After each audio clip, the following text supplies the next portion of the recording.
नमस्कार, स्वागत आहे तुमचे अजून एका छानशा रेसिपीमध्ये. तर आज आपण करणार आहोत मस्त अशी अंड्याची पोळी. आपण अंड्यापासून तर बरेच प्रकार करतो, पण अशी एकदा अंड्याची पोळी तुम्ही करून पहा. ही अंड्याची गरमागरम पोळी भाकरीबरोबर किंवा चपातीबरोबर एकदम अप्रतिम लागते आणि ही पोळी अगदी कमीत कमी साहित्यामध्ये तयार होते. अशी पोळी तुम्ही मुलांच्या डब्यामध्ये सुद्धा देऊ शकता. त्यासाठी इथे मी 2 मोठे बारीक चिरलेले कांदे घेतले आहेत आणि त्यामध्ये मुठभर कोथिंबीरसुद्धा घातली आहे. इथे मी चवीनुसार मीठ घातले आहे आणि पाव चमचा हळद घातली आहे.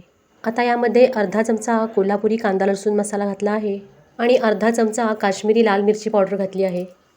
तुमच्याकडे कोल्हापुरी मसाला नसेल तर थोडीशी आले लसूणची पेस्ट घाला, कारण कोल्हापुरी मसाल्यामध्ये ऑलरेडी आले आणि लसूण असते. आता हे मसाले घातल्यानंतर व्यवस्थित असं मिक्स करून घ्यायचं आहे. रेसिपी अगदी काही टिप्ससह सांगितली आहे, त्यामुळे रेसिपी संपूर्ण पहा.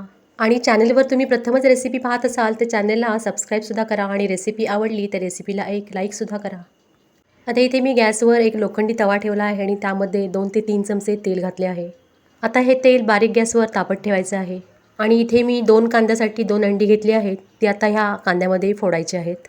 अंड्याचे पदार्थ किंवा ऑमलेट थोडे उग्र लागतात, पण अशी अंड्याची पोळी जर तुम्ही कांदा घालून केलीत तर अजिबात उग्र लागत नाही. पण कांद्याचे प्रमाण यामध्ये थोडे जास्त घालायचे आहे, म्हणजे एका अंड्यासाठी एक मोठा कांदा घ्यायचा आहे. आणि ही पोळी करताना फारसे तेलसुद्धा लागत नाही. अगदी कमीत कमी तेलामध्ये ही पोळी तयार होते. आता ही अंडी कांद्यामध्ये छान अशी व्यवस्थित अशी फेटून घ्यायची आहेत, म्हणजे फेटल्यावर मिश्रण थोडे हलके होईल. आता तव्यावर तापलेल्या तेलामध्ये हे मिश्रण ओतायचे आहे आणि गॅसची फ्लेम अगदी बारीक ठेवायची आहे. आता ही अंड्याची पोळी चमच्याच्या साहाय्याने व्यवस्थित अशी पसरून घ्यायची आहे.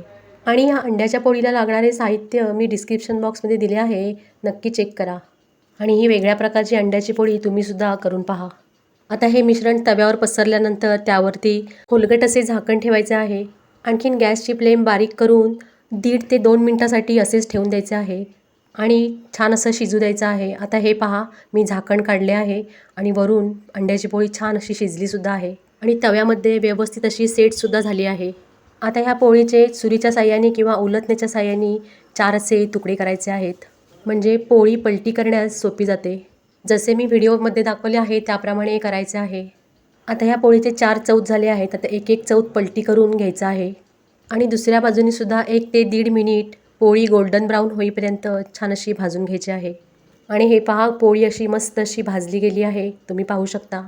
ही पोळी गरमागरम चपातीबरोबर किंवा भाकरीबरोबर मस्त लागते. 2 अंड्याच्या बुर्जीला काहीसा वेळ लागतो, पण ही अंड्याची पोळी अगदी झटपट अशी तयार होते. अंड्याची पोळी करताना कोथिंबीर थोडी जास्त घाला, म्हणजे आणखीनच चवीला छान लागेल. आणि तिखटाचे प्रमाणसुद्धा तुम्ही तुमच्या आवडीनुसार कमी किंवा जास्त करू शकता.